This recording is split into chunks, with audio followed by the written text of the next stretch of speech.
Truck Talk Media. C10 Talk, episode 328. Chris Picconi from Classic 4x4s. We're going to talk value, trends, the market, and so much more. I hope you guys enjoy the pod. I did. Hanging out with Chris. Here we go. It's been an absolute dream. If you asked me, 5 years ago, this is where I'd be. I'd be, selling collector trucks for billionaires and actors and actresses and athletes and large scale collectors and just great people that have one truck in their garage. Like I never thought I would have been here, but I'm so happy to be here. And it's all about the passion. Damn, son. Auto Metal Direct, the leader in premium OE-style restoration parts for classic Chevy and GMC trucks. If you're building a C10, a K10, maybe a square body, AMD manufactures high-quality sheet metal, trim, glass, and restoration components designed for OE-style fit and factory-correct body lines. These aren't generic panels. AMD develops its own tooling using modern manufacturing processes to deliver consistent stampings and proper gauge steel, built for builders who care about doing it right. Damn, son. Whether you're restoring a 67 to 72, bringing a square body back from the brink, or finishing off a clean driver, AMD supports the trucks and the community we talk about here on the pod. Check them out at autometaldirect.com and follow them on social media to see product features, installs, and behind-the-scenes manufacturing content. Auto Metal Direct. Investing in the trucks and the people that make this community so damn awesome. Let me tell you what Melbourne Toast is packing right here. I've got 411 posi track out back, 750 double pumper, Edelbrock intakes, scored over 30, 11-1 pop-up pistons, turbojet, 390 horsepower. We're talking some bucking muscle. What does that do? Did that blow your mind?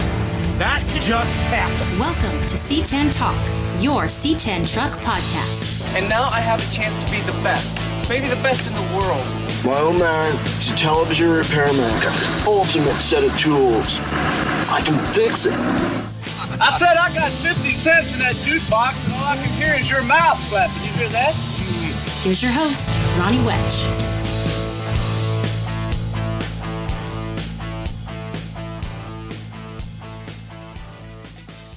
What is up, C10 Nation? Back behind the mic. Actually recorded this before the reunion, got a little busy. We had a great show out here in Mesa, Arizona.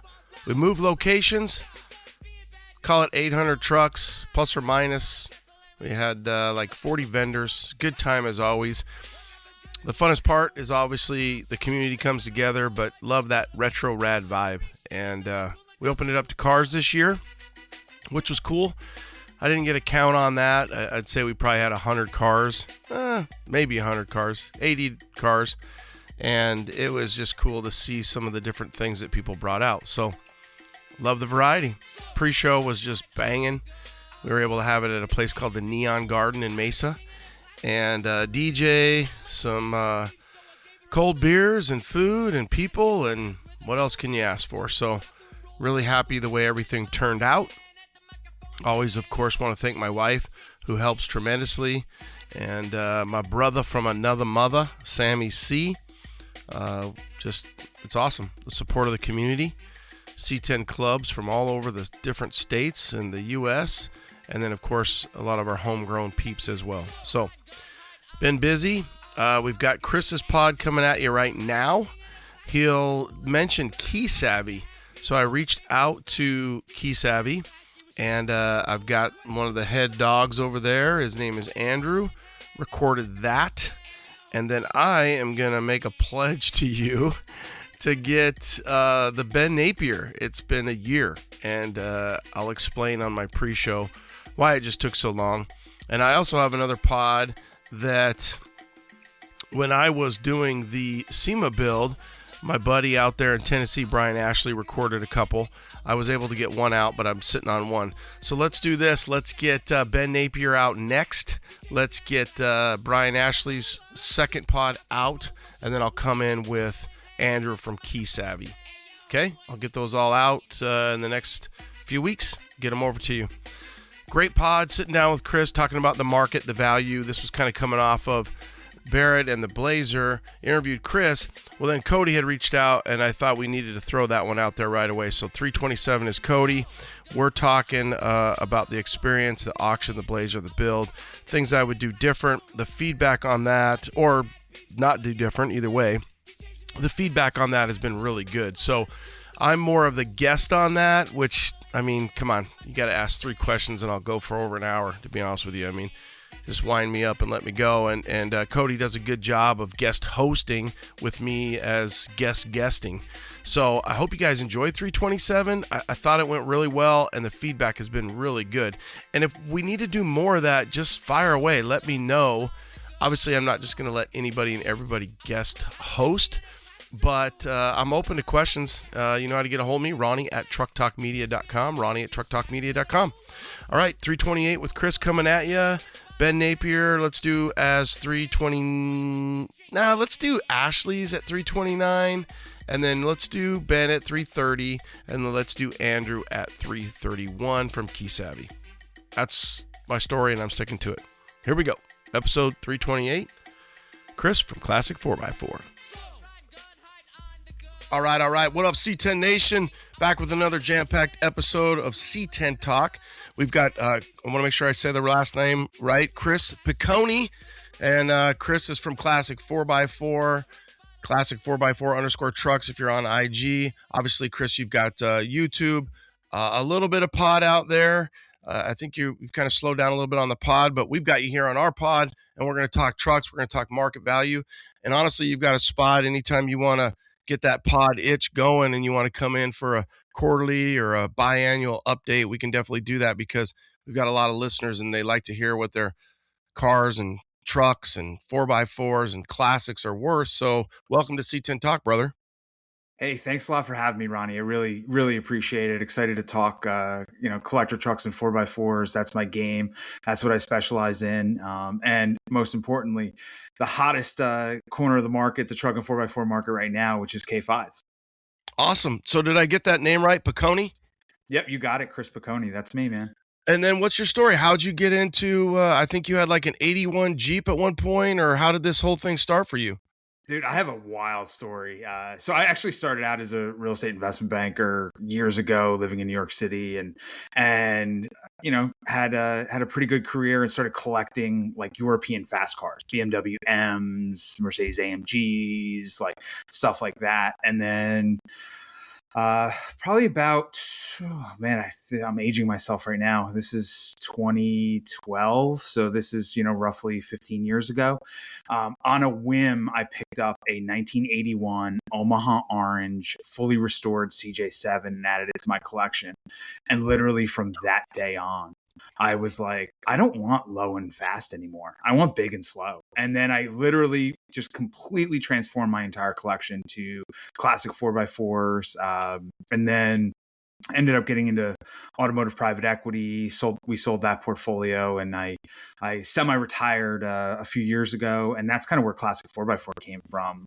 I started just buying and selling for my own collection. And at one point I had a collection that was bigger than it should have been, to be honest with you. So I started selling some of those trucks into the market and, getting professional photographers, videographers, copywriters, like really getting into the values and the markets and the trends and understanding the marketplaces, developing relationships in those marketplaces. And through that experience, I ended up selling a bunch of my trucks into the market and fortunately set a bunch of records. So that kind of put me on the radar screen where people started calling me, other collectors and enthusiasts started calling me saying, hey, Chris, I love buying these things, but man, I don't like selling them. It's such a pain. Like, you seem to know what you're doing. You're setting some records. Like, will you help me out? And that's what started Classic 4x4 about 5 years ago, and it's been a great run. I love working with my clients where I advise, market, and represent the sale of collector trucks and 4x4s. I'm like a specialty broker. That's all I do, and it's fun. I enjoy it. And you mentioned the podcast earlier. A while back, I guess it was probably about 3 or 4 years ago, I started a podcast as a companion to the business, and more as like a marketing tool, to be honest. But ended up getting to interview some really amazing people, develop some amazing relationships. But sadly, the business Classic 4x4 ended up just getting too big, and I'm too busy. I'm a lone ranger. It's just me, so I needed to make sure that I was attending to my clients' needs correctly and giving them all the trucks I was marketing, the time and bandwidth that they needed. So I did wrap the podcast last year, but the advantage of having a podcast is we get to see the numbers, the metrics on the back end and what people are listening to. And the fact of the matter is, my interviews were getting a lot of listens, and it was a top 10 automotive podcast for 3 years running. But what people were really listening to were my quarterly market update episodes. And so I just kind of transitioned and said, you know what, I'm not going to do interviews anymore. I'm just going to do quarterly market update episodes. So those are available on YouTube, on the Classic 4x4 YouTube channel. You can get that by checking out classic4x4.com. But that's my story, and I'm sticking to it. Well, what I like from that is you took your background in obviously finance and your career, and then you, whether you meant to or not, it's just who you are. You applied those lessons learned into what becomes a passion, Classic 4x4s, an automotive before, right? So you took, hey, like you said, low and fast, slow and big, bold and bodacious and then bring that forward, right? So you get the best of both worlds. You get to take all that shit you learned at one point in your life, and then you get to apply that to the classic automotive field. Oh, it's been an absolute dream. If you asked me, 5 years ago, this is where I'd be, selling collector trucks for billionaires and actors and actresses and athletes and large scale collectors and just great people that have one truck in their garage. Like I never thought I would have been here, but I'm so happy to be here. And it's all about the passion. But I will say that my background in finance, working as a real estate investment banker in automotive private equity, has definitely given me a leg up on understanding the valuations, the trends, the data, and interpreting that data, and really helping to drive the sales and effective sales and realistic sales, which is the most important part. So do you think, kind of a tough question for you, do you think, well, I don't know, you tell me, but do you think that you are more passionate about the metal and the nostalgia and the classic persona of an 81 CJ7, a Blazer, a truck, or do you think you have just a passion for the analytics and the relationships that it provides you? It's like, I get that you've morphed both of, you're bringing it all together, and with your low and fast, and now you're big and bulky, and then your finance, it does seem like a no-brainer evolution. But when you sit down, are you more passionate about the people, the process, the numbers, the website?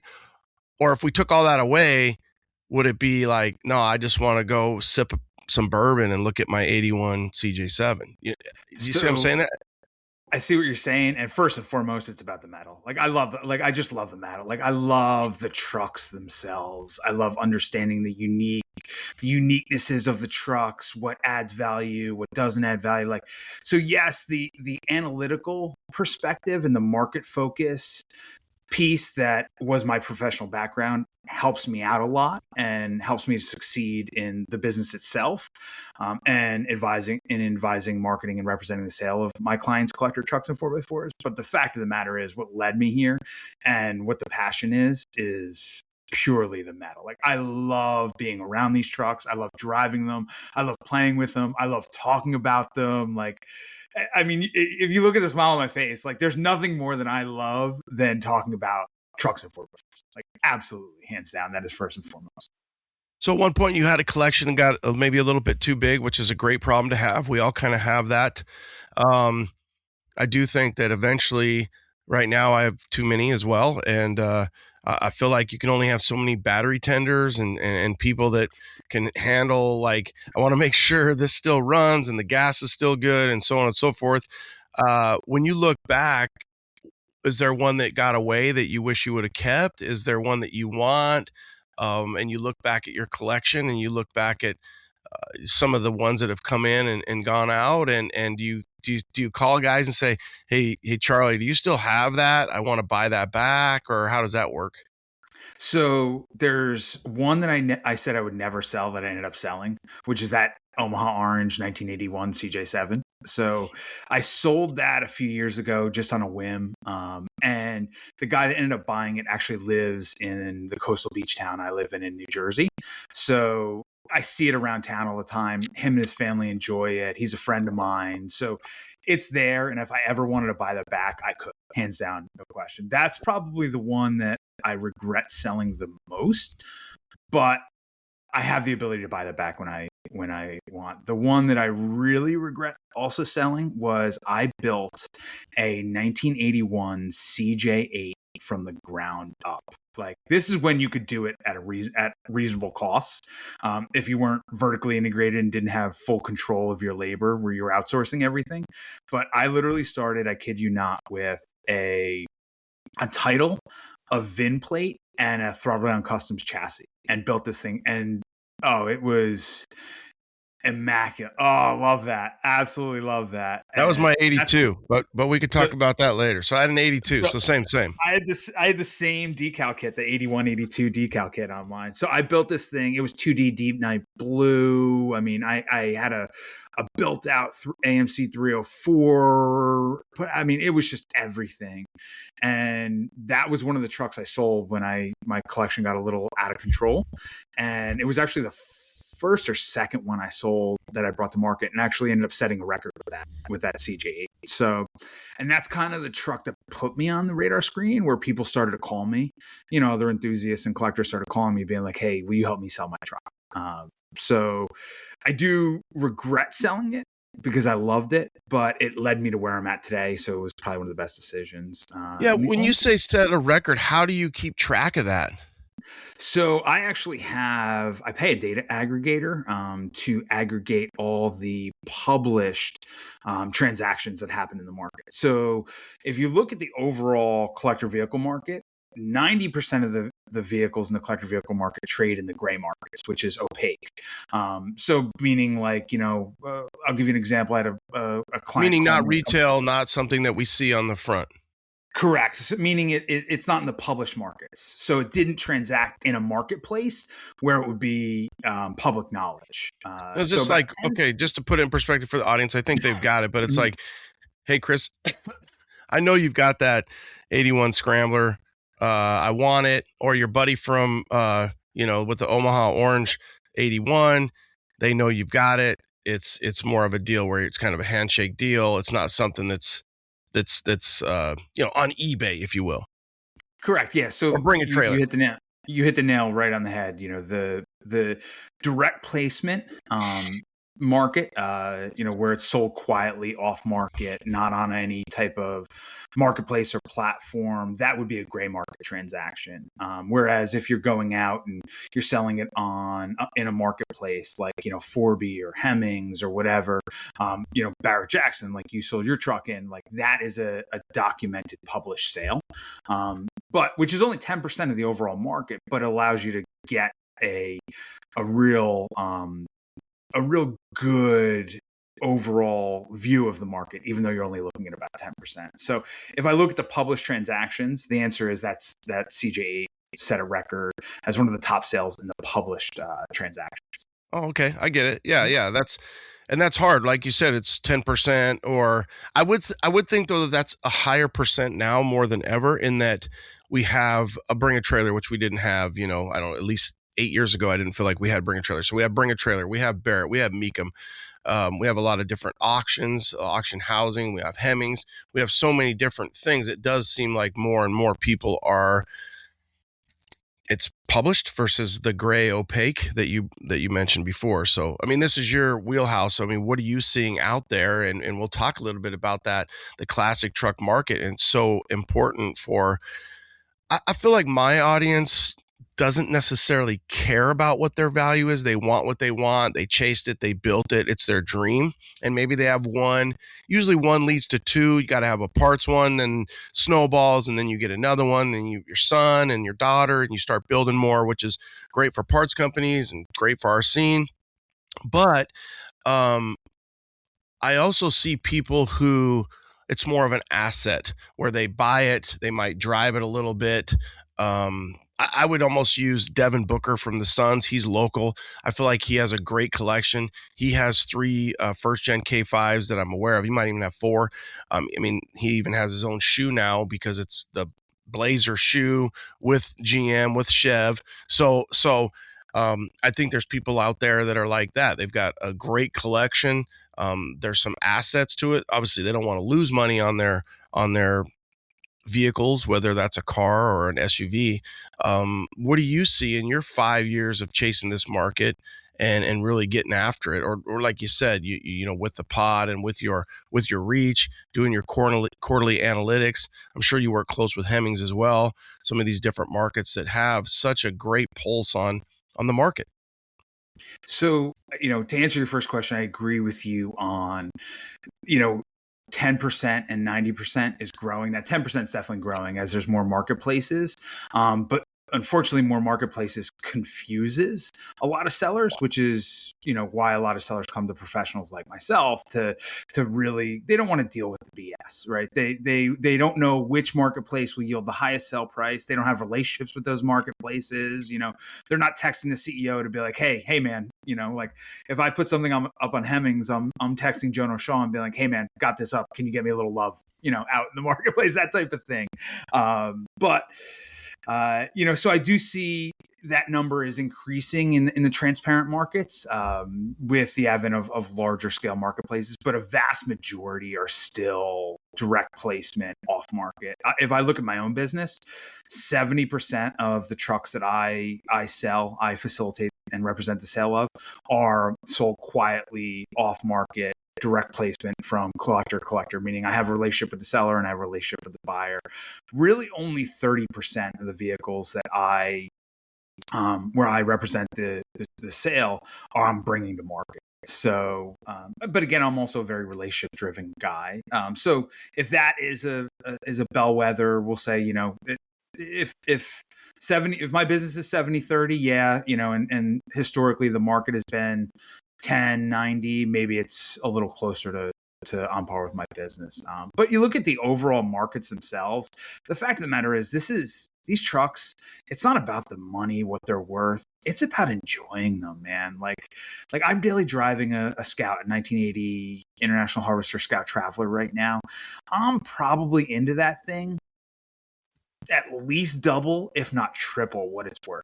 And I don't care because I love it, man. I just I have it in Charleston, South Carolina with me right now. I'm driving it around downtown. Like, it's about the love and the passion. When it comes time to sell it, when you don't have the passion for it or you want to move it on to the next caretaker, that's where the market and the trends and the values come in. But first and foremost, it's about the love and passion and enjoying it. Do you agree with me on that? Oh, 100%. I mean, it's miles per gallon, and people, when you're driving your Scout down in Charleston, you have great weather, whether the top's on or off, and people are smiling at you. To me, like even with the K5 that I recently sold, when I've got a certain song on and I'm behind the wheel, I just kind of takes me back to whether or not this is where you wanted to be when you were 18, and then realizing and having that aha pinch me moment where you're like, hey, this is a cool feeling. This is the feeling you wanted, that you worked hard for. So I think for the audience, it's important to realize that, where we see a lot of social media posts where people say, hey, you know, ask your 18, 25 or 5 years ago self where you wanted to be, and you're pretty happy and you should be happy where you're at. I think the same thing applies, where you have to work hard. You found it, you got it. Don't get too consumed with the value. Obviously you have collectors that are like that, but sometimes you just have to, or not sometimes, mostly chase your heart, chase your soul. Where do you want to be in? You and your wife, your significant other, your kids, your family, you throw a couple kids in the back. It's like, hey, this is a moment that I wanted in my life, and I don't think that that's, maybe some people it's a vet or a newer Camaro or a newer electric Scout or a Bronco or whatever. I doubt that that's probably single digit numbers. To me, it's a high yield for somebody to say, hey, there's a lot of people out there. A friend of mine, he has kind of the third car garage aspect to these collector cars. And it's like, hey, you might have dad's trucks outside, mom's car's inside. You got a couple bikes that are in that one bay and the kids. And then you've got this third car garage. It's like, hey, babe, what can we put in there? And, something to the family can enjoy. And that's where I think the Jeeps, the Wagoneers, the Blazers, the Broncos, and those older 4-seat minimum vehicles are more allowed or accepted, because you can kind of justify that. If you're like, hey, babe, if it's just a truck, it might be you, mama, and the dog. Whereas if it's a Blazer, a Scrambler, a Scout, it's like, hey, we can put either a couple more kids, a couple kids, or a couple more dogs, and really enjoy this classic SUV. And it's interesting you bring that up, because it's so, like, talk about a trend in the market is everybody's talking about resto-mods right now. And the fact of the matter is, the reason that resto-mods are doing so well in the market is because people want the creature comforts of a modern vehicle with the look of a vintage vehicle. Vintage Air, 50 years, 1976 to 2026, San Antonio, Texas.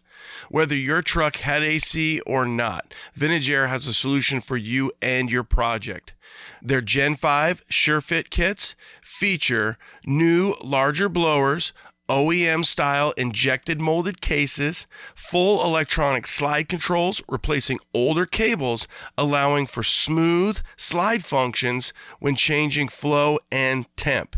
And that, my friends, is why Vintage Air has been in business for 50 years. VintageAir.com. USA1Industries.com. Your square body source. Used them for my SEMA build. I've been pimping out their dashes for so long, 10 plus years. And people would always ask me, where's the best dash pad? USA1 Industries. USA1 Industries, without a doubt. So the team over there has been so supportive to me, my build. I get on their website, their process, it's easy, it flows. I can know what parts. And sometimes, honestly, I'm not even sure what parts I need, but when I go through the website, it kind of cues my mind. And I'm like, oh yeah, I should buy that. Oh yeah, I need that. It was extremely helpful. I got 2 large shipments when I was doing the Big Sky Bonanza build, and it saved me. It really did, to know, oh yeah, I'm glad that I ordered that. So when you're going through a big build, think USA1 Industries. Great support, fast shipping. Everything came just as I needed it to. And honestly, their packaging and their labeling was great. So I would be going through packages and I'd be like, oh yeah, this is this grommet. Oh yeah, this is this hardware. So support those guys, USA1Industries.com. And we appreciate all their support. Check them out, guys. 73 to 91. You need it. They got it. They ain't got it. You don't need it. And it's interesting you bring that up, because it's so, like, talk about a trend in the market is everybody's talking about resto-mods right now. And the fact of the matter is, the reason that resto-mods are doing so well in the market is because people want the creature comforts of a modern vehicle with the look of a vintage vehicle. So like having a modern powertrain, whether it's an LS and a GM, or a Coyote and a Ford, or air conditioning, 4-wheel disc brakes, 4-link quill spring suspensions, things like that, power windows, power locks, stuff you never ever saw in collector vehicles, or collector trucks, I should say, up until the past like 5 or 6 years, because that's where the market's trending to. People want, in that third car garage, they want something that they can go out to take their wife out to dinner on a Friday night and take the family out to ice cream on a Saturday night and be comfortable and have air conditioning in that hot Phoenix sun, right? Even if it's 9 o'clock at night, it's still 100 degrees in Phoenix, right? So like, and be comfortable doing it and have reliability too. Well, what I think, and you nailed it, and I think it's kind of funny because when I'm building, my recent Big Sky Bonanza, I'm thinking, do I really, this is my bad shoulder, so I can roll down this window, but do I want to reach across the console, my hand on the wheel to try to roll down that passenger window? Not so much. So if I can put, power windows in, then why would I not, right? So those little creature comforts and where you get in your age and you're like, hey, we have the technology and we're so lucky that the aftermarket is so supportive, especially in the GM world. But then what I also see, and I really love this, is you'll see the millennial, and I think the millennials are pretty passionate about old metal, and they want the crank because they didn't even know like it existed, whether that's the millennial or the Gen Z. And they're like, this is crazy. We actually have to crank down this window or whatever, archaic perspective is what we grew up with, you and I, but to not have power door locks, to maybe only have a heater, not have power windows. And so I see the millennials, and it's also probably what they can afford because, some of those creature comforts go up and the backup camera or whatever, and they're kind of locking onto the old school vintage stuff. Whereas our generation says, the resto mod, the modern vintage, I want the metal, but I'm at a place in my life, whether that's monetary or I've saved up or I always just wanted this. I want that. I want 2 10s in the back and I want it to sound good. I want to put my favorite CD in or my Bluetooth capability, whatever it is. Maybe my eyes aren't as good as they used to be. I want to have Dakota Digital and I want to make sure I can see, whatever it might be. I see that the classic vehicles are that bridge. So the millennial might want the hand crank, the Gen X guy might want the hand crank as well. It's just funny how that blend of the classic car, classic scene, classic SUV, classic truck is bringing everybody together, whether that's, again, Z, millennial, X, and so on and so forth. And even boomers are out there building rad shit too. Your point with the generations is the key to the collector vehicle markets. What drives the trends in the collector vehicle markets is generational change, hands down, no question. Like if you look at our generation, the 35 to 55 demographic, all we want is trucks and 4x4s. And that is what is driving the collector truck and 4x4. But if you look at like our parents' generation, like, I don't know what your parents were into, but like, my parents were really into European sports cars. Some of my buddies' parents were into American muscle. And those markets, 10, 15, 20 years ago ran up when that generation was really buying them. Now they're kind of ebbing, they're kind of flowing out. Whereas right now, the past few years, trucks and 4x4s have just been absolutely on fire. The collector vehicle market has seen some volatility over the past couple of years, but the truck and 4x4 segment has been the most resilient and seen the most appreciation out of any segment of the collector vehicle market. But like you had a good point with the different generations and affordability. Like right now, there's a couple soft spots in the collector vehicle markets where there has a lower barrier to entry, and that's 2-wheel drives, right-hand drives. And that's a great barrier to entry for the younger collector, a lower barrier to entry for the younger collector that is like, what? I want a pawpaw truck. I want a long bed pawpaw truck because I can get a C10 long bed or a highly original C10 or K10 long bed, like driver quality. And that is a good entry level price point for them. Or right now we're seeing the younger generation, like I'd say like the late 20s to mid 30s generation. You know what they're buying like crazy right now? GMT 400s. OBS Chevy GMT 400s, man, that is the next market. We've seen a lot of appreciation with GMT 400s, but that's the next market to pop. And I even think the GMT 800, it's crazy to think that 99 to 06 that the cat eye is, I mean, they're at 20 years now. And the last one was, I have an '07 Classic, which is a leftover. And I think that to think that that's, my truck is coming up on 20 years and the affordability and that they're out there and that they came with an LS. So I think that that market is going to blow up as well. They're available. You can get them. They're reliable. The parts are also available. So I see that market continuing to go up. They're a beautiful truck. I think it might be one of the best built trucks out there. A lot of parts. You've got the Tahoes, Suburbans. You've got the 800s, and really just a proven entity. I like kind of what your mindset is like. It's a gateway drug for these guys, where it's like, hey, you can still go get yourself a two-wheel drive long bed square body truck. You can go out there, whether you're a Ford guy, a Chev guy, even a Mopar guy. You can find yourself a long bed truck, whether it's two-wheel drive, four-wheel drive might be a little bit more.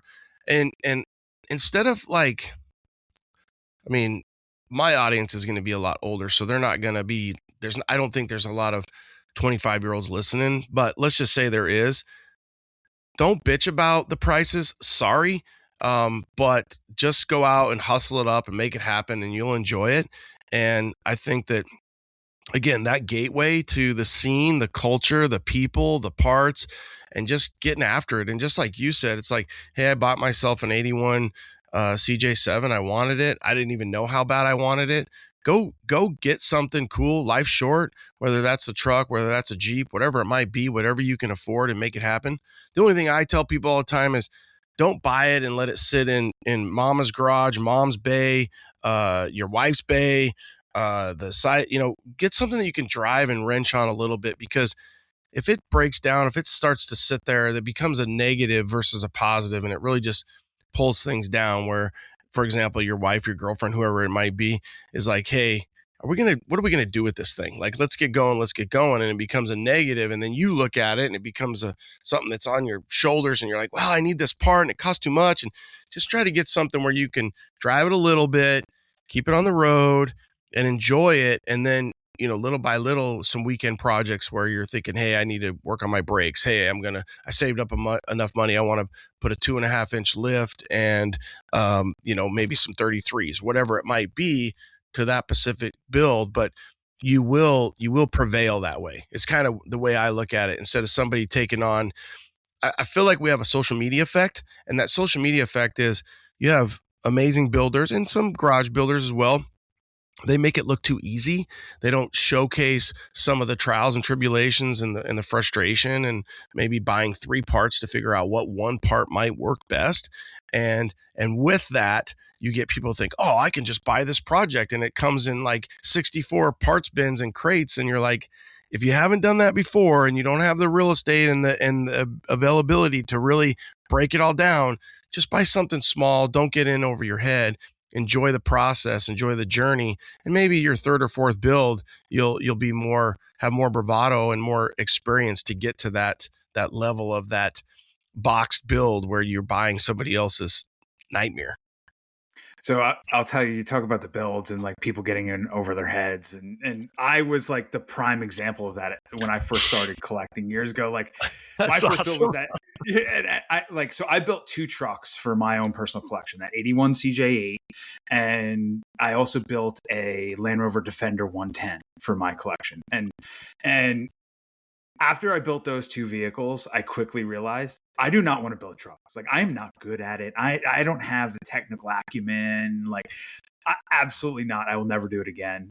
So break down the build a little bit. When you say that, is this like frame off? Is this like new upholstery? Is this paint and body? Is this rust repair? Is this, hey, I've got both axles taken out and I'm rebuilding the axles? Or to what level on the Richter scale of builds would Chris Picconi's builds be? So the first one I did that I embarked on. And this is the 81? This is actually was an 81 CJ8. So not the 81 CJ7 I talked about. Actually, the 81 Omaha Orange CJ7 I bought frame off restored already. And for the audience, a CJ8 is a scrambler. Obviously, I've owned one and I love the scrambler. So they made them from like 79 to 86. Pretty rare. And that's going to be a 2-seater with more of a truck bed, so a longer wheelbase. And again, they're kind of rare. A lot of Jeep tours had them out here in Arizona. But again, CJ5, very short, think kind of military style Jeep, very small wheelbase. CJ7, perfect wheelbase, perfect for wheeling, perfect for getting out. 4-seater, or yeah, because you do have your back seat. Whereas a CJ8, even though it's longer, it really doesn't have a back seat.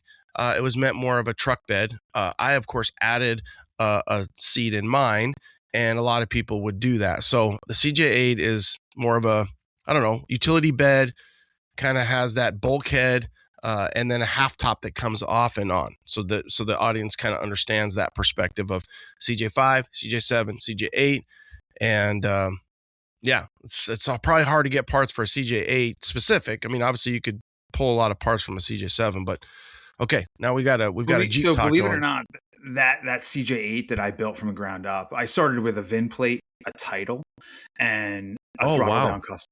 Yeah, and a throttle down customs frame. And sourced and had the entire powertrain.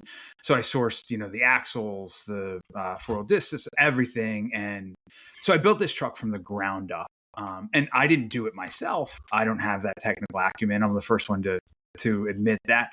But I had great craftsmen and mechanics that I knew. So it was everything: paint, body, interior, electronics. You're subbing it out. If you're the general man, I look at it as a project manager. Correct. So almost like a general contractor. So I'm subbing it all out.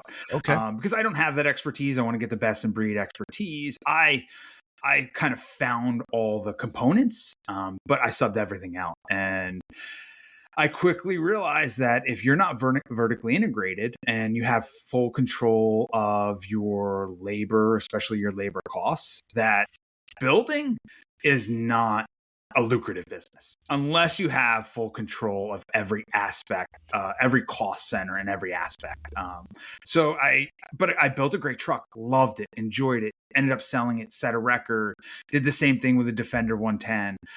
But what was interesting was the CJ8 Scrambler, I ended up making a few shekels on, so it was great.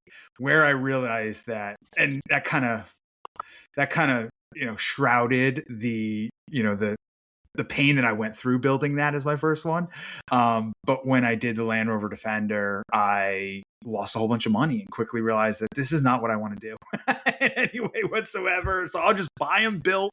And if I want to modify them, restyle them, I'll do that, which is what I do now at this point. Is I'll find them out in the market, built or built to almost where I want it to be, and then I'll finish it or modify it to where I want it to be or restyle it. And that's kind of the way that the approach I've taken, and that seems to work out a little bit better, except for the Scout that I just am absolutely in love with, and I will put every dollar I ever could into it because I absolutely love the thing.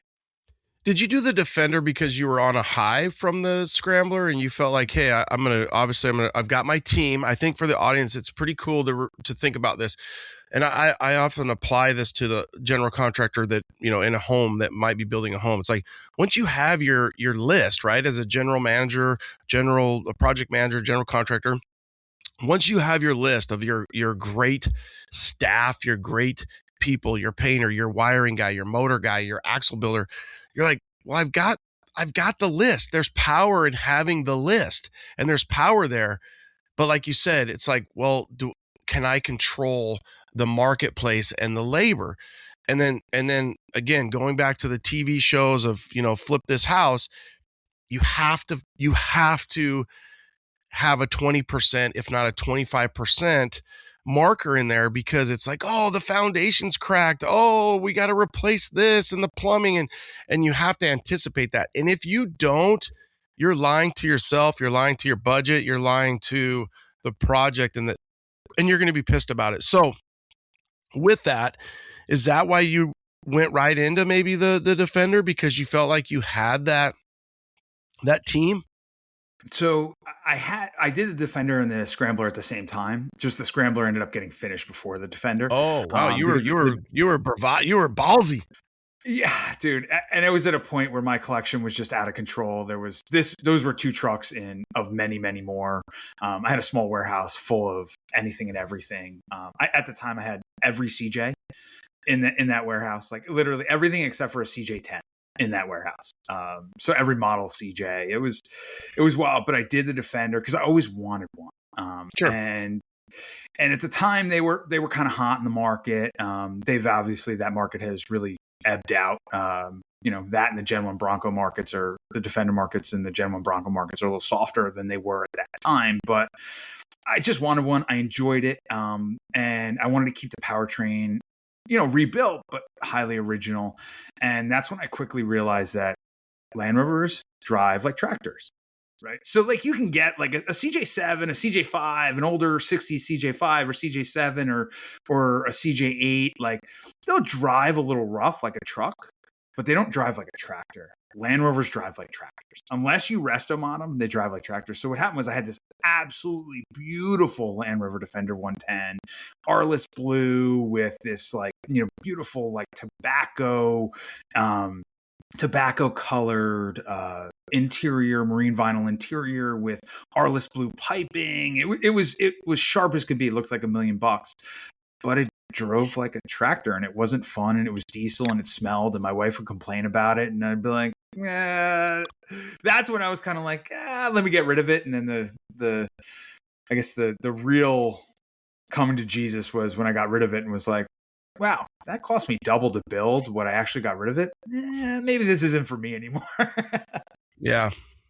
So do you think that's a great segue and to kind of get into the GM audience and obviously some of the different lessons learned, but I feel like it's hard from the perspective, and obviously just going through some of this on my Blazer, does the labor start to outpace the value of the potential finished project?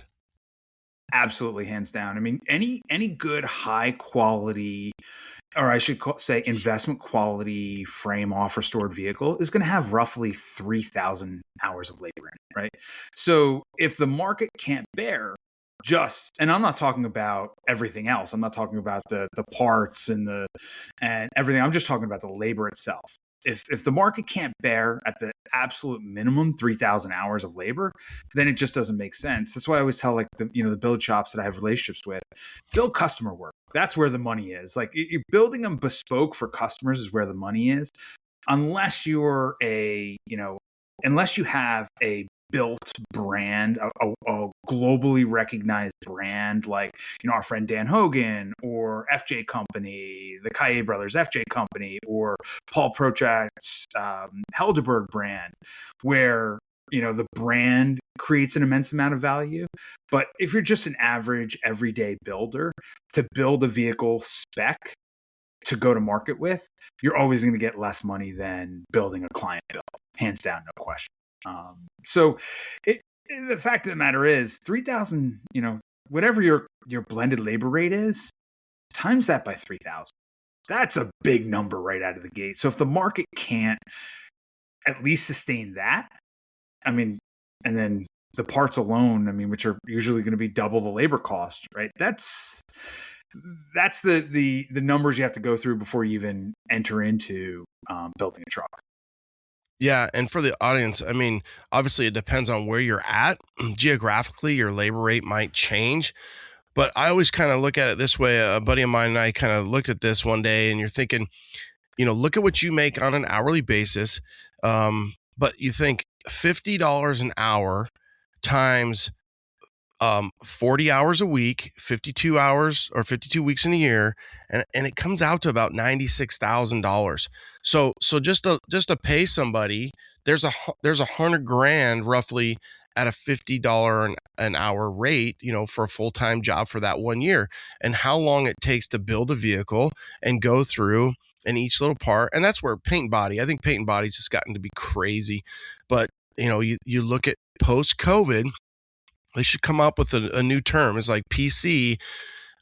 Everything is just, labor rate has just gotten so much money. I think for Phoenix, just generally speaking, our labor rate here in Arizona in the general Phoenix area was about 85 to 90 an hour. And now it's easily 125 on the low, 135 on the high, and you might see something even up to 145. So when you look at labor rate, now that's going to be your bigger shop. and you look at how much that costs, you're really not going to come out ahead if you're just trying to flip it. Now, if it's a customer based build, it's not necessarily Burger King, man. If you want it, you're going to pay for it. You're going to get it your way, your colors. It's going to be true to you and how you do it. So I think, there's companies out there that will build you a spec build, and you might have options of 4 different paint colors and 4 different chassis and 4 different motors. But if you want it your way and it's that one-off build for just you, well, you're going to pay for it. And that's where that high-end customer client base comes in. And, like you said, it's like, where is that value and what do you see in the marketplace and in the auction? And that's where I actually think there are deals at the auction, because people lose their mind at the value that you see come across the auction block, especially at Barrett, because there is no reserve. You can't build it for what a lot of these vehicles roll out. Now, is that worth it? 2 different questions. Can you build it? It's like, what's Chris's perspective this week? It's like, and not meaning your perspective changes, but can you build it segment, and is it worth it segment? And that's just where it is. That's where, obviously, we all saw the Lincoln that went for $1 million. That car is not worth $1 million. That car is not worth $400,000. That car, we saw the media, that car went for 80 to 90, let's just call it $100,000 in November. Somebody went through, redid the interior. Let's say let's give them the biggest benefit of the doubt that they spent $50,000 on this car to get it ready for the auction. So let's just say that they're at 90 plus 50, 140. Okay. I don't even know if that car's worth 140. Obviously somebody dropped $1 million on it. It's not worth that. When you get 2 people in the room, that's what happens. You get 2 people that want something in the room, and that's what happens. But back to your other point, it depends on what your motivations are. If your motivation is just to enjoy something, it doesn't matter. Like, the market is what it is. It's always going to ebb and flow. And I'll use an example. I just sold a investment quality Gen 1 Bronco, Coyote Swap Bronco, for a client, very prominent individual. And he bespoke built this truck, and he had well over $300,000 into it. And we sold it for right about half that, maybe a little bit less than half that, because that's the market at hand. But I will say, the savvier the seller, the savvier the person, the more they understand that. Like, where he basically, like, when he reached out to me, he was referred to me. I did the market insights on the overall market, the vehicle itself, compiled all the comps, did the valuation analysis, and gave him all the data.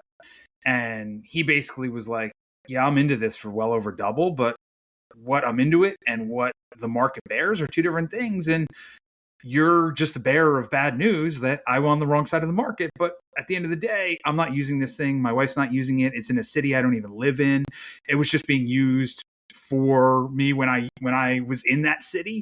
That's it. So let me just get rid of it. It's not worth me having anymore. And so his motivation was just, it didn't make sense for him to have it anymore. But he enjoyed it and his family enjoyed it. That's a similar situation with the Scout. But where if your motivation is a profit motivation, that is much harder to achieve if you're not completely if you don't have a vertically integrated, dedicated build shop. If you have to outsource and be that, quote unquote general contractor, where you don't have full control of every aspect of the build. So it just depends on your motivations. But at the end of the day, we should just love these things. And when it's time to go, it's time to go and move it on to the next caretaker and just get the most you can get out of it, with the market, in the current market conditions. Well, I think that gentleman, for an example, obviously he's got money. And so there's a little bit of, I like his perspective of, hey, just, fish or cut bait. It's like, hey, we're I love this. But look at the aspect for the guy that bought it at the current market. So a $300,000 Bronco, first gen Bronco, whatever it might be, at what point somebody paid that labor rate, that vehicle got, that was a great vehicle at the time. And then somebody swooped in and got it for, let's say, half of what he was into it. Well, that's the current market. There's a very, well-beknown saying, something is only worth what somebody else will pay for it. So you finding that individual and what they'll pay is what something is always going to be worth. So, and the other thing that I always laugh about is it's always easier to buy than it is to sell. It's easy just to, be excited. We all know that. Every guy I know knows you get on Marketplace and you're like, oh, I got to have that. Okay, cool. Well, you just bought it. That's easy. You can do that in a flash of 60 seconds. And it might take you 60 minutes, 60 hours, 60 days, hopefully not 60 years, but to sell something that you just bought in 60 seconds. So you're on the side of the helping somebody sell and possibly reduce that 60 days, from that perspective. But yeah, it's obviously volatile market. You never know what somebody's worth. And one thing that you and I should talk about is when you set forth to buy or let's say build something. So let's say that you're not just like, hey, I'm so passionate about this. I've always wanted to enjoy this C10.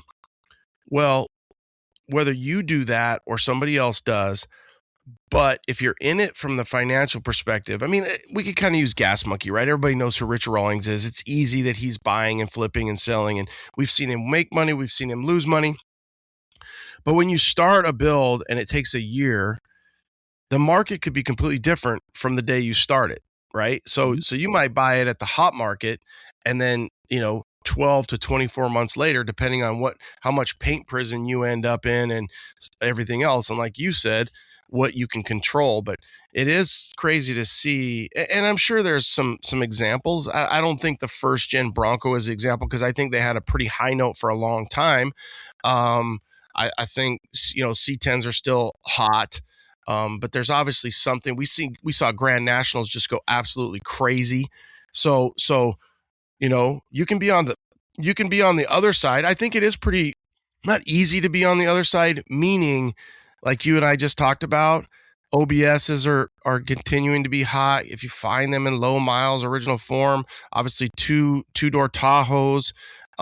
So we know, you kind of know what's going to be next. A GMT 400, GMT 800. If you want to buy 10 of those and you want to buy 10 short bed GMT 800, 06 LS 5.3, and you want to buy 10 of those and you want to sit on them, they're going to be worth more money than what you paid. It's just what end of the market are you on? Hey guys, are you thinking about swapping out your old motor for a more reliable LS-LT based power plant? Behind each PSI harness, you get over 10 years of experience in the business, online tech support, phone support, and harnesses made in the U.S. That's psiconversion.com. Have you guys heard of Doja Mat? Retro mats done right. You know those classic floor mats we all grew up with? Well, Doja Mat has created that same classic style with all of your favorite slogans. Dent side, bull nose, 4x4, high boy, bump side, truckin', with the horns, of course, and so much more. Check them out at dojamat.com. That's DOJAMAT.com. Dojamat.com. Retro mats done right. You've heard me talk about my gauges. Dakota Digital. I love them. Dakota Digital has the best gauges for our trucks. These kits are complete with sensors for any engine. They look just like the stock clusters, but have all the technology you'd expect from Dakota Digital. It's like a modern truck, but even better in a classic. Dakota Digital is absolutely the best in aftermarket gauges, so check them out at dakotadigital.com. dakotadigital.com. 06 LS 5.3, and you want to buy 10 of those and you want to sit on them, they're going to be worth more money than what you paid. It's just what end of the market are you on? And you that's a great point. Is there's two sides of it. There's always two sides. So we talk about the downside, right? The Gen 1 Broncos, the Defenders, the ROW Defenders. In 2020 to 2022, those were the hottest trucks out there, and they were doing 250, 300 plus thousand all day long. Well, the market got saturated, everybody and their mother started building them, and simple supply demand equation, the market pulled back, got volatile in 2023. So where did everybody get caught on the wrong side of that equation? Was Gen 1 Broncos and ROW Defenders. And I think Gen 1 Blazers are kind of there too. Like you go to Barrett Jackson, sorry to interrupt. And I love a Gen 1 Blazer, right? But you go to Barrett, you go to these, and it's like, holy shit, there's a lot of them out there now, because a lot of guys, they follow the trend, they build them, and they're out there. Yeah, and I'll talk about Gen 1 Broncos in a second, because that's a whole Blazers. I'm sorry, Gen 1 K5s, right? So the Action Line K5s. But like to finish what I was saying before, and this is going to parlay into the Gen 1 K5s, right? Is the dynamic, the supply demand equation for Gen 1 Broncos and Defenders changed, and what was a $300,000 truck at one point is now in today's current market, you can get a beautifully frame off resto modded LS swapped Defender or Coyote swapped Gen 1 Bronco in the mid 100s, right? That's just the market at hand. But the other side of that, and the prime example, is Action Line Gen 1 K5s. 5 years ago, 2020 to 2022, where everybody wanted Broncos and Defenders, you couldn't give away a 1967 to 1972 Gen 1 Bronco. You couldn't even give them away. Today, You mean Blazer? I'm sorry. Yes, Blazer. Sorry, you're correct. Back then, you couldn't give away an Action Line 1967 to 72 Gen 1 K5 Blazer. Right? And just so my audience, just to throw you a 69 to 72, the audience is probably going to be going crazy. There is no 67, 68. Okay, so just Gen 1 K5 Blazer, 69, 72. And honestly, there's the 69, there's like less than 6,000 of them. So 70 to 72 K5 Blazers, you guys know them. They're popular, and yeah, I mean they're the elite in our book. And that's the strongest market. Thank you for correcting me. I was a little off there, but they are they're the hottest truck there is right now. I mean, every time I thought 2 years ago that the Resto Mod Gen 1 K5s were getting a little long in the tooth, and every single year they continue to, I thought at 150 they were getting a little long in the tooth, and then they started breaking 200, then they started breaking 300, and this year they're breaking 400. But every market ebbs and flows. So there's somebody on the other side of that transaction that's gonna, when the market peaks at whatever that number is, if it's current market values at in the 300s or the low 400s, or maybe they break and become the next blue chip collector vehicle, which they already kind of have, and break 500 and get higher. At some point, somebody's going to be the buyer at the top of the market, and eventually going to sell when that market kind of ebbs out. So it's just is what it is. But I'll give you an example. Behind me is this late second gen K5. So I'd say about 3 years ago, I was at GAA, which GAA is one of my favorite auctions, the Greensboro Auto Auction, GAA Classics, down here in North Carolina. I was at GAA representing the sale of a couple trucks for some clients, and this 1990 late second gen K5 came across the block with 123,000 original miles. It had been completely refurbished. It was coming out of a very prominent collection, and it was in that collector was selling it no reserve, and nobody was bidding on this thing. That was 3 or 4 years ago. Nobody was bidding on this thing, and I was like, yeah, I didn't come here to buy anything, but something tells me that this truck is worth more than where it's at right now. So I threw my paddle up, ended up buying it for a song, drove it as my daily driver for almost 2 years. And then finally I wasn't using it anymore. And I said, I'm going to put it out in the market. I put this thing out in the market where I thought was the right money. It ended up getting it sold in 4 days for over asking. I'll be the first one to say I was wrong. I actually underpriced it. I was not in tune to the market. But again, that is just how the market ebbs and flows. You're going to be on either side. I didn't expect that, but it just happened, and it worked out in my favor. I wonder too, and get your perspective on that. And I'm happy that Blazer did well for you, especially at 90. I mean, they're beautiful, right? They're so clean, the lines, and that you actually enjoyed it is even better. But once like using the Bronco and then kind of going into the 69 to 72 Blazer, once the aftermarket supports it so much from the tub availability, the chassis availability, and you can build one, I feel like that has to change, because then the availability of what's out there changes. So it's not just the demand and what the market is, original out there K5 Blazer. Well, now the numbers change because you're adding more tubs to the market. Does that make sense?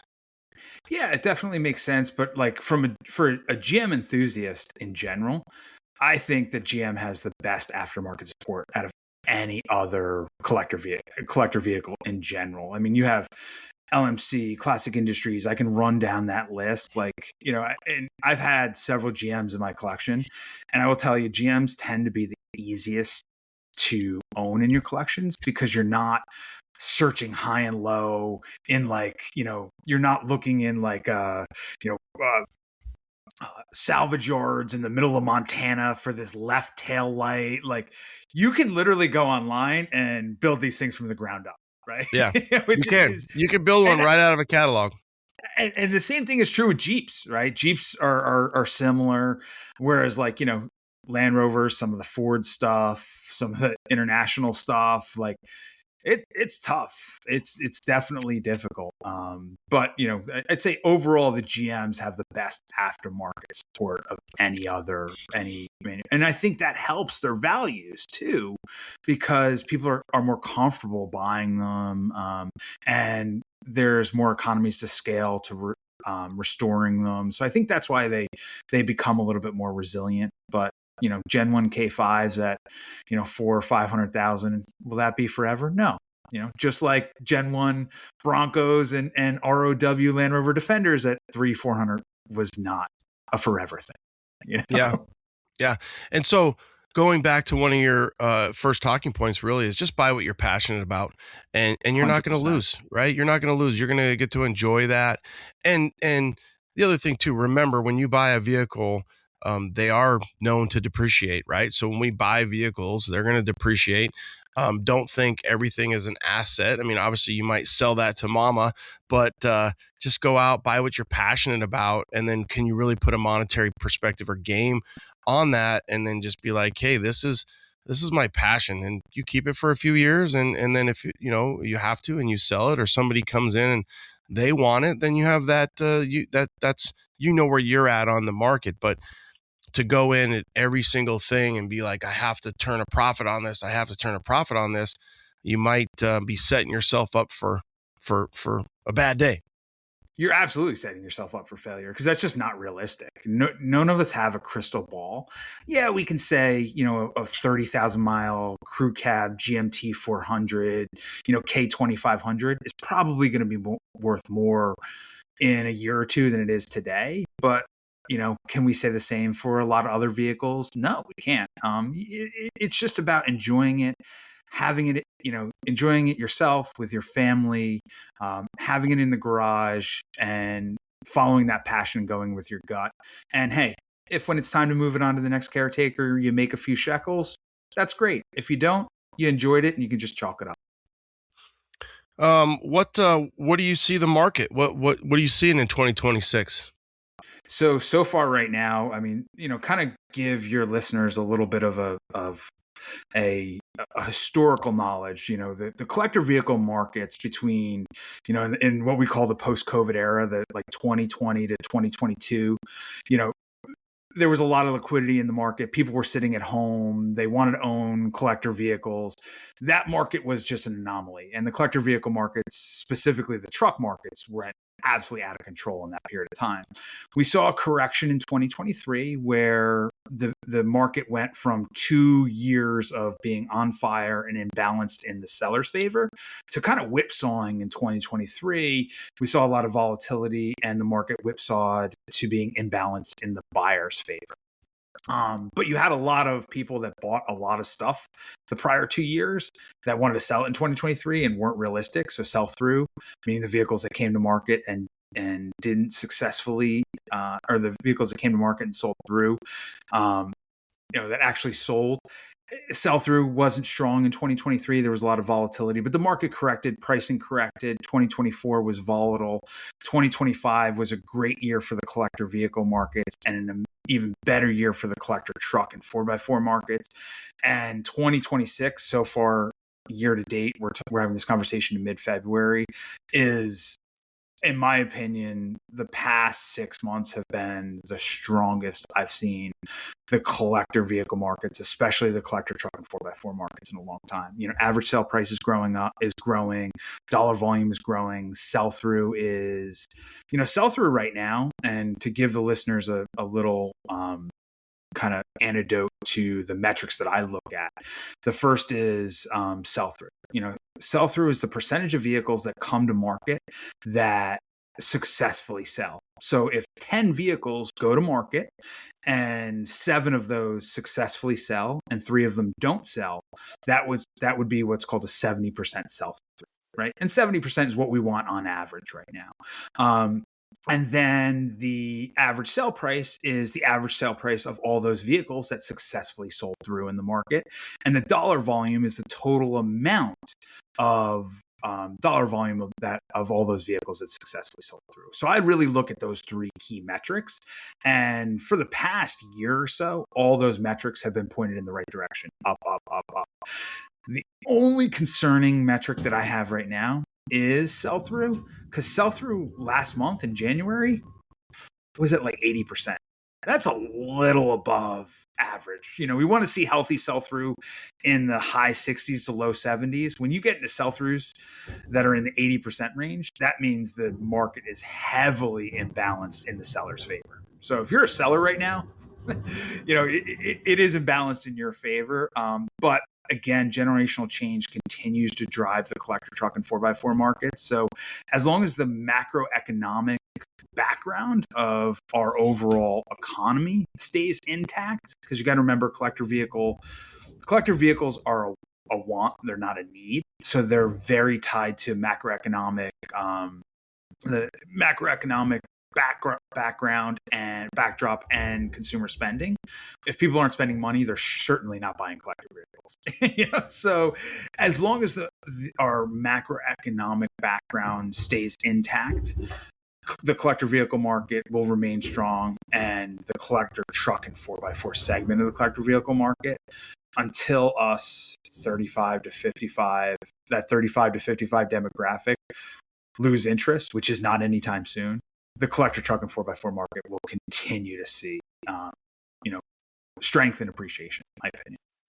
I love the way you laid it out. It's understandable. And for the audience, the want and the need, we got to make sure we got a house. We got, plenty of food. Back in the old days when you could live off top ramen and it was just you, then your want and your need weren't on pace, right? So how do you, when you look at the sell-through, I love the explanation. I would think like Barrett and no reserves definitely affect that. How do you imply or apply those numbers from a no reserve auction, because they're all going to be sold? So when you look at January, when you have a Barrett sale, a no reserve Barrett sale, that does throw the numbers off. So the reason that it was at 80% was because of that Barrett sale.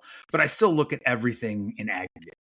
A lot of people will pull out the no reserve sales and just look at the reserve sales to calculate their sell through. I don't think that's fair. I think you have to look at the whole market as one big, because you also, when you have a Barrett sale or a Mecum sale or an RM Sotheby's sale, your average sell price within those sales is much higher.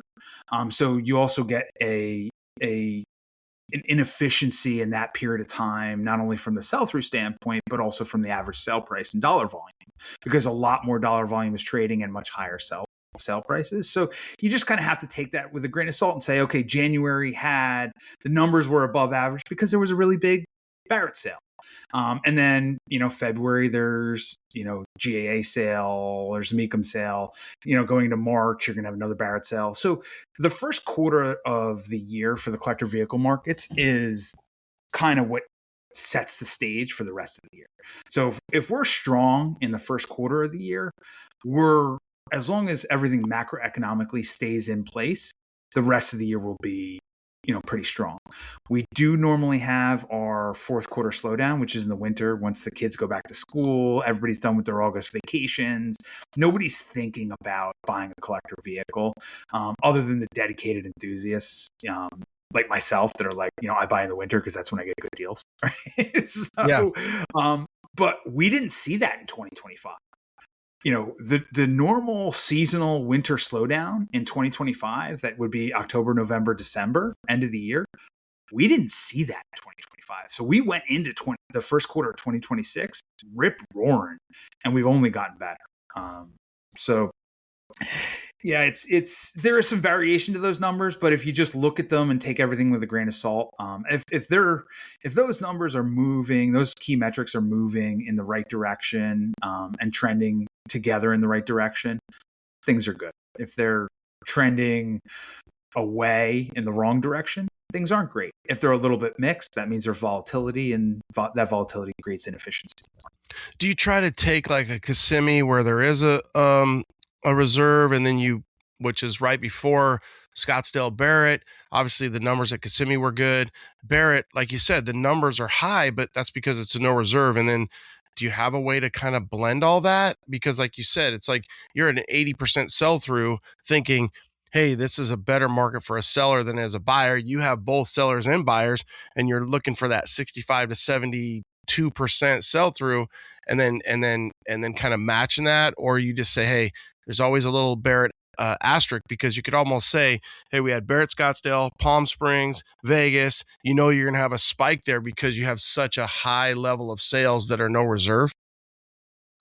You just kind of asterisk it. You take it all with a grain of salt. You just kind of asterisk it, knowing that there was stuff. I mean, you look at the August sales. August is always another month where you see a lot of variation, because you have Monterey, you have Pebble Beach, like you have some serious bottom sales, RM Sotheby's sales, and yes, Barrett Jackson and Mecum have some pretty strong sales, but all the big $7-figure stuff is almost all transacting at an RM Sotheby's or a Bonham sale, and a lot of it is transacting either at Amelia or Pebble Beach or Monterey.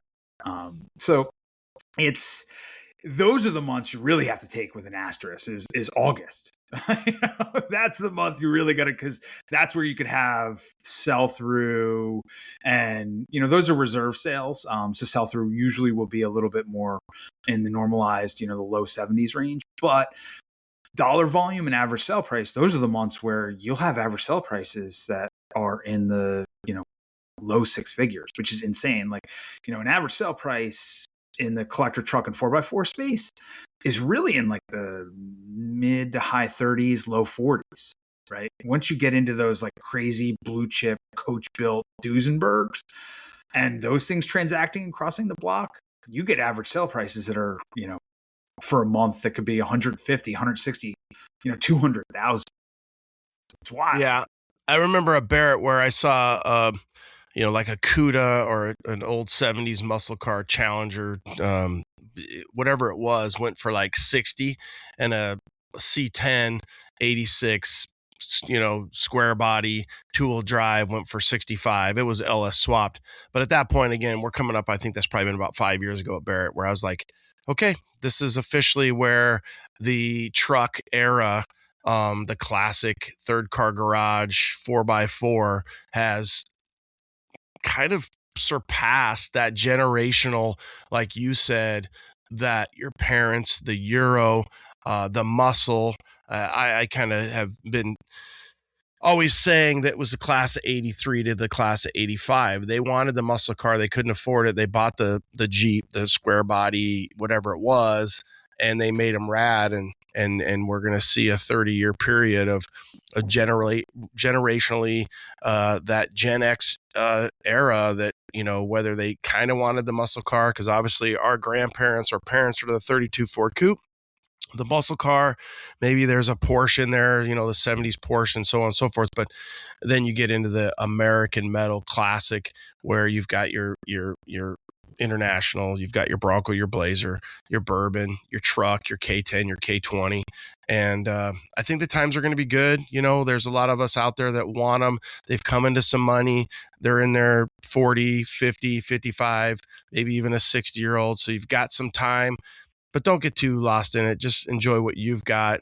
The metal brings us together. The people keep you coming back.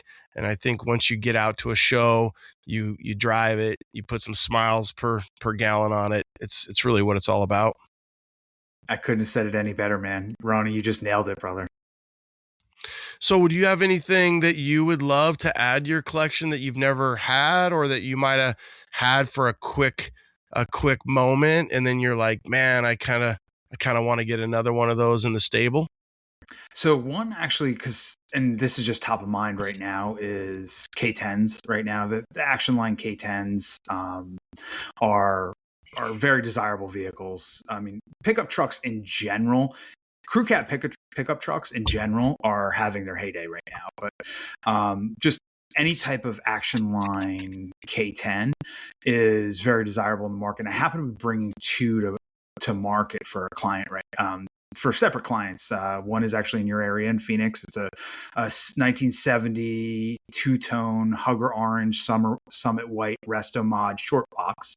And the other one is for another client, which is a frame-off restored, highly original numbers matching 1971 long box, but also happens to be a Hugger Orange and Summit White two-tone, which I love that color combo, by the way. I don't know, some people don't feel the same, but I think that truck, just because I'm working through both those trucks right now and I'm preparing to bring them to market for my clients, that's one that's really caught my eye and been like, you know what, I think I'd really like a Resto Mod K10.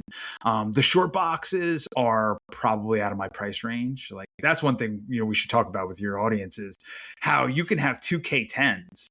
And you just alluded to it by talking about the C10 earlier. Like, you can have two K10s. One's a short box and one's a long box. And the short box is going to trade for, 20, 30, 40, 50 grand more than the long box, because the short boxes were so rare at that time versus the long boxes. But I really think if there's one that I could put into my collection, it'd be a long box Resto-Mod K10 single cab.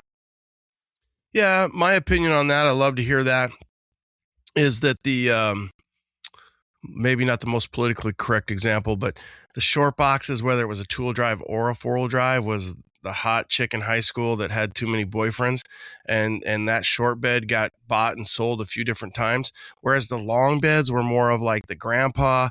It might not have seen as much, so finding that really clean short bed is hard, because so many people might have had it over the time, and somebody bought it, they sold it, somebody else bought it and sold it. So I think you can find a long bed. The other thing too, on a long bed K10, K20, which is cool, because you're not going to get a K20 in a short bed. You're only going to get a K20 in a long bed, and unless it's somebody built it and put 8-lug axles in it. But really is, I think the long beds look really good on like a 35. Maybe even if you want to go a little more, 37's a little much for them, but they do look good in a 35, 37. Whereas I think a 33 looks really good on a 32, or a 33 looks really good on a shorty. And I think those have done, going to Barrett for 30 years, they've always done well. A 4x4. 71, 72 two-tone. I mean, it's really kind of the Cadillac of trucks, if you think about it. I mean, I think a 71, 72 two-tone trim with your Summit White, your ochre, your blues, your medium blues, your olive, your orange, anything like that, your red. I mean, you really can't go wrong. It's Americana in one amazing vehicle. And nowadays with an LS with its 5360 with a 4L80, it's kind of the proven recipe of all time. I mean, really, if you have a 71, 72 AC Cheyenne, you've got a pretty good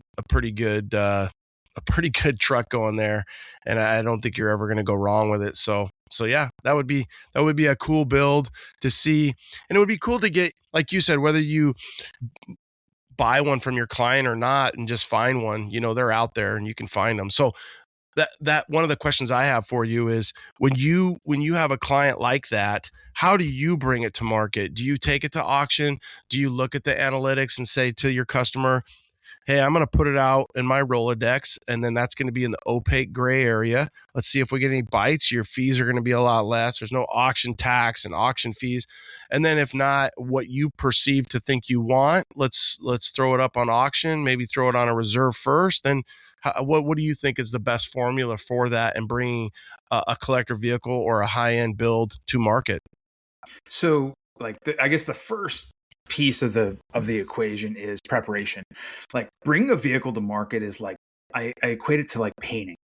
It only looks good, you're only successful if you prepare it correctly for market. So like the first step in my process, hands down, is I do a full evaluation of the vehicle. I then provide my clients market insights for their specific vehicle based on its marketability, the buyer pool. I pull comps, do a valuation analysis, and then provide them an estimated sale price range. And a third of the clients are like, wow, that's more than I thought. A third of the clients are like, that's right in line with what I thought. And a third of the clients are like, oh, you're crazy. My truck's worth way more.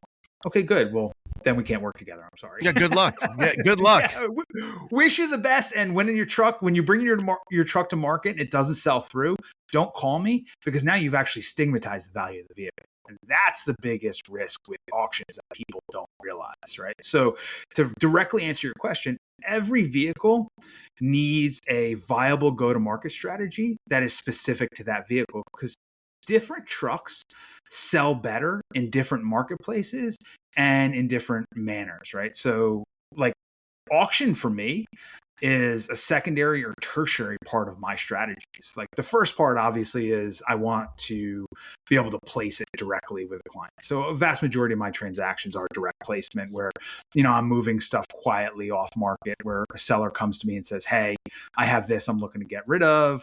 We sign the contract, I order the inspection. So the inspection comes back. I then present it to several different buyers that I know might be interested. And usually we can get a deal there. But in some cases, I feel that I can get more money by going out to market, or there wasn't a lot of demand, like a Gen 1 Bronco or a Defender, where there isn't as much demand as there used to be. So you have to bring those out to market to get top dollar for them, where I will bring it out to market, have, my team of professional photographers, videographers, copywriters, put everything together. I will develop the go-to-market strategy, execute that strategy, put it into the marketplaces that I feel will yield the highest sale price, handle every aspect of the sale, and even the post-sale. My secure pay and title partner is Key Savvy. They handle all the documentation and payment on the back end securely and safely between both parties. So that's the process. But to directly answer your question, is every vehicle needs a viable, customized go-to-market strategy that is specific to that vehicle. And I think that's where professional representation really differentiates between just somebody that may have a couple trucks or a small collection and may bring a truck to market maybe once a year, maybe once every few years, whereas facilitating the sale of multiple collector trucks and 4x4s on a monthly basis. So not only do I have the relationships, but I also have the experience and the expertise to leverage to ensure that not only is the process easier for the seller, but you're going to yield the highest sell price, and you've tested the market in different marketplaces before even going to auction. Auction for me, I'll tell you, is my absolute last resort, because you have to exhaust every other option, in my opinion, before you go to auction. Reason being is, if you go to auction, and with the advent of so many different new online auction players, like, I'll use BAT as an example.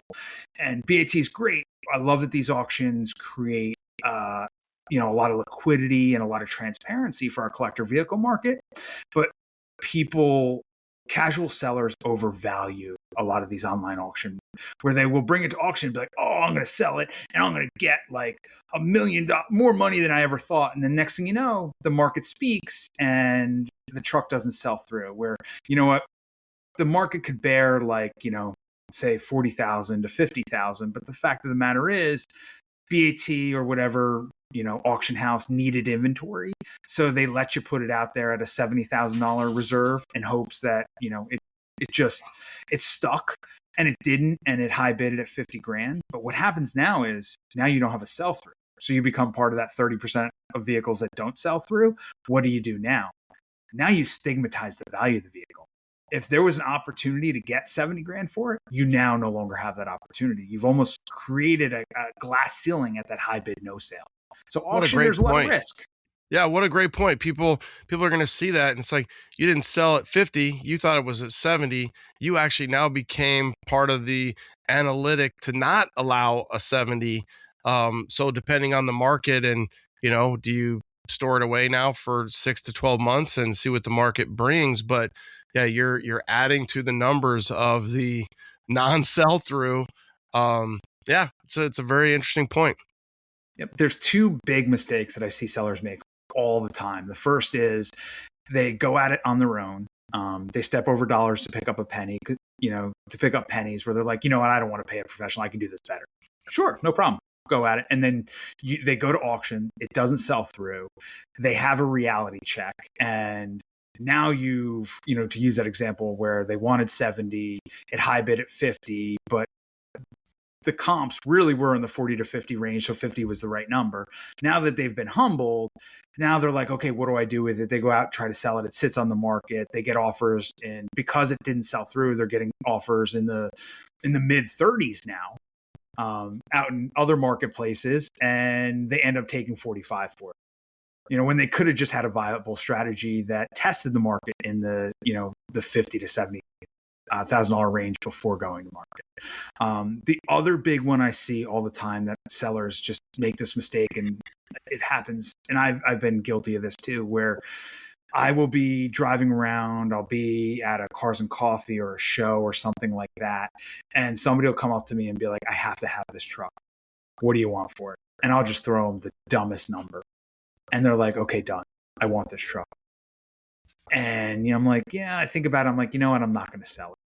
Because a year later, when I actually do want to sell it, you know what ends up happening is I end up taking way less than I had that offer. And that guy that gave me that crazy offer that had to have the truck, that was a real buyer, that guy's gone and has already bought something else. And even if you called him, he would be like, nah, I'm not, that was dumb. I'm not going to do it. Most likely they're caught up in the moment. Like you said, takes two different guys. Whatever that day, that time, he might've sold a deal, sold a house, sold something, had a business deal.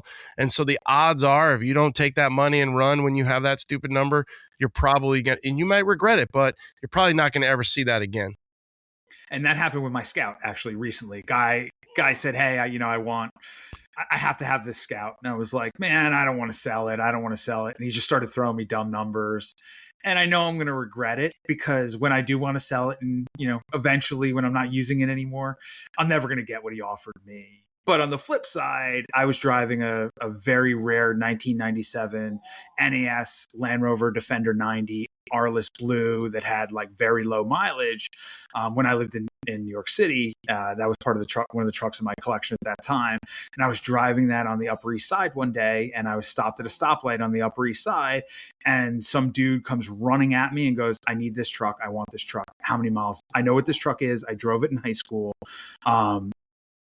How many miles does it have on it? I think at the time it had like 38,000. Guy goes, just name me the craziest number. And I was like, okay, cool. We're done. The title's in my apartment. He goes, okay, cool. I will go to the bank right now, get you the check, and let's meet back at my apartment. Here's my address with the title. I was like, all right, cool.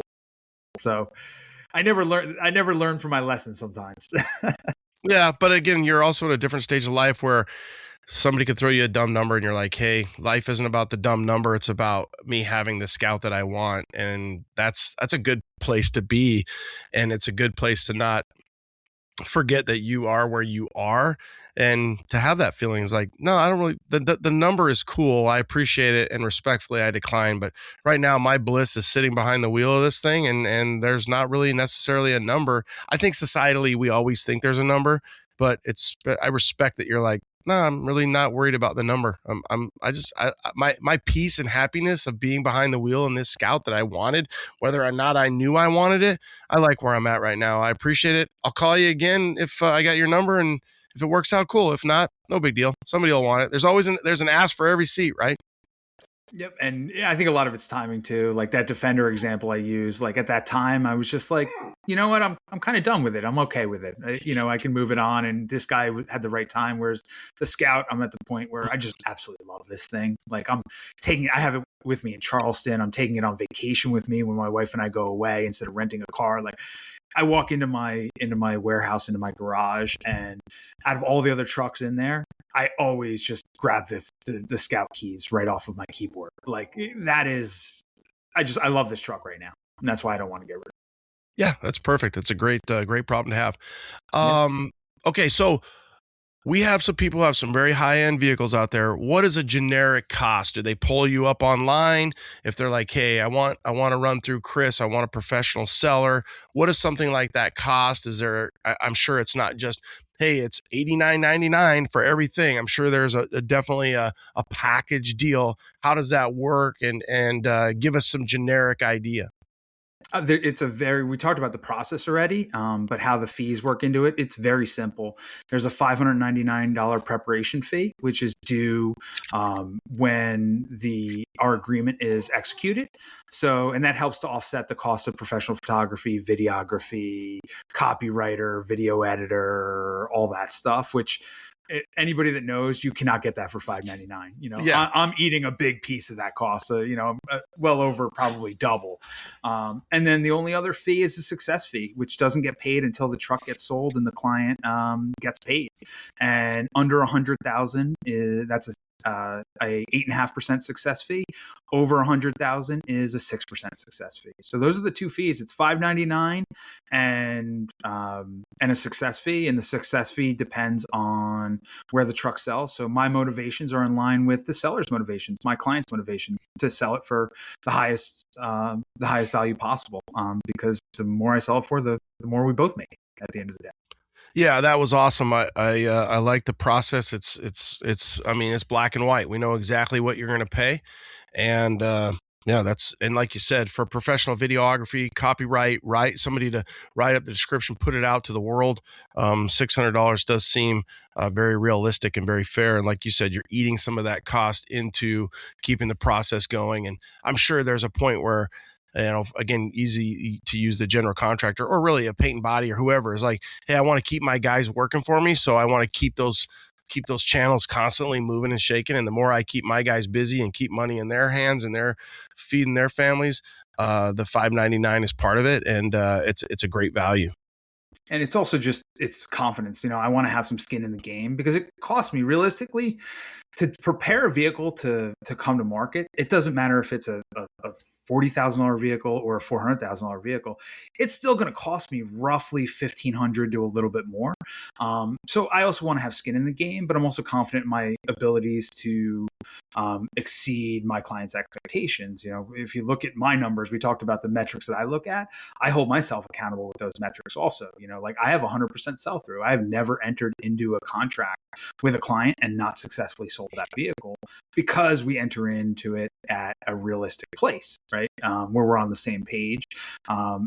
The other thing is my average sale price, which for trucks is well above average because I do a lot of six-figure transactions, is a little over $49,000 right now. So that's a pretty high average sale price. It's well above average for the collector fucking 4x4 markets. And my average days on market, I think right now is right around 16 days on market. But that blends out the ones that take me 0 days, one phone call, and ones that take 90 days to sell. So every truck's a little bit different. Hey, the numbers don't lie. I love it. I love that you have the numbers. They're alive. They're fresh in your head. One thing you brought up, and I'll take you out with this. You brought up, and the term you used was secure pay. I've often felt that that's probably one of the biggest downfalls to the market that I see is we don't have I'm trying to think of the proper term, but when you think about buying and selling a house, you have an escrow, and actually they do have it, but I don't think we use it. So that to me is a big part of buying and selling these vehicles when you don't have or people aren't using a third party. It's like when somebody buys a vehicle sight unseen, they ship it out, they're always let down. I don't know anybody who is just gleefully so thrilled that they got this vehicle and everything was disclosed because somebody showed them the rust and their level of rust was what they thought it was going to be. The buyer is usually let down, and I get frustrated with some sellers that I know, and you're like, dude, you oversold this, and now the market bears that, and we have problems within the market. I also see people who are doing the same thing when it comes to selling these vehicles where there's not a secure pay, and you guys, if you're selling that 30, 40, 50, 100 six-figure vehicle, you might want to consider an escrow account to protect your money. So take me out on that. So I can't agree with you anymore. Unless my clients are ultra high net worth individuals that have family offices where they have internal trust and escrow processes, I'm exclusively using KeySavvy as my my secure pay and title partner. They're the best out there. Andrew Crowell, who's the CEO, I've known actually for years before he even founded KeySavvy. From our previous careers, we had crossed paths, but I will tell you, as a expert broker and somebody that facilitates, a massive amount of transactions on collector vehicles, if not only does it make my life easier because I can farm it out to a third party for a very, reasonable cost, but where the real value is the safety and security for the seller and the buyer. So if you are buying any type of vehicle or selling any type of vehicle and you're not doing it through a dealer, like a bonded dealer where there's recourse, you would be absolutely crazy not to use a third party pay and title company. There are really, in our world, there's really only two out there. There's KeySavvy and Carmel. Almost everybody uses KeySavvy. Carmel got bought by eBay Motors, so eBay uses Carmel. BAT still uses Carmel. I don't know why. It's not a great platform. KeySavvy is much better, in my opinion. That's why I use KeySavvy. But even if you're transacting on eBay or BAT, you can still use your own pay and title partner, and you can still use KeySavvy. You don't have to use their one. But all the rest of the marketplaces, Hemmings, Forby, Cars and Bids, I can run down the list, all pretty much use KeySavvy, which is the similar type of service you get when you sell a vehicle at a inlane event style auction like a Barrett Jackson or a Mecum or an RM or a Sotheby's, where they handle the back end.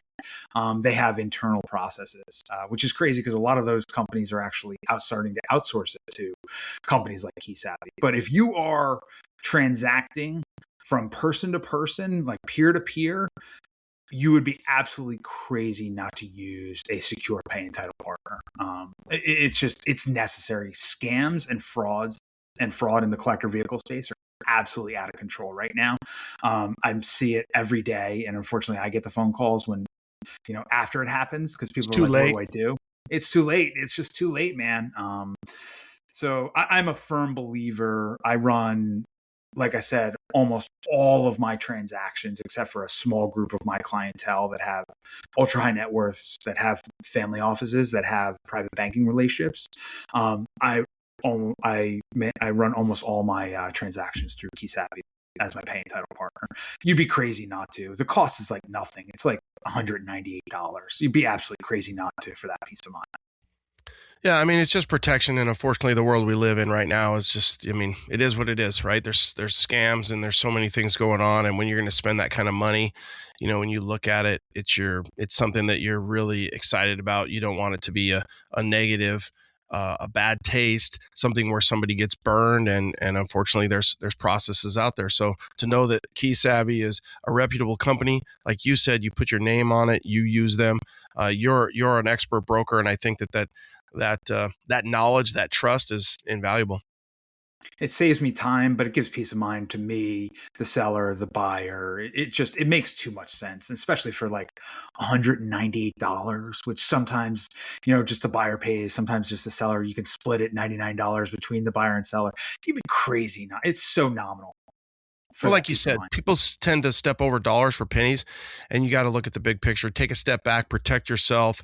I've had a few deals where, not necessarily where I got scammed, but where you felt like, something might not been true to what it was. And I think that we need to streamline that process. So, Chris, you have been a wealth of knowledge. It's been great to catch up, to get to know you. We appreciate your time. We appreciate your expertise, and you've got an open mic anytime you need it, buddy.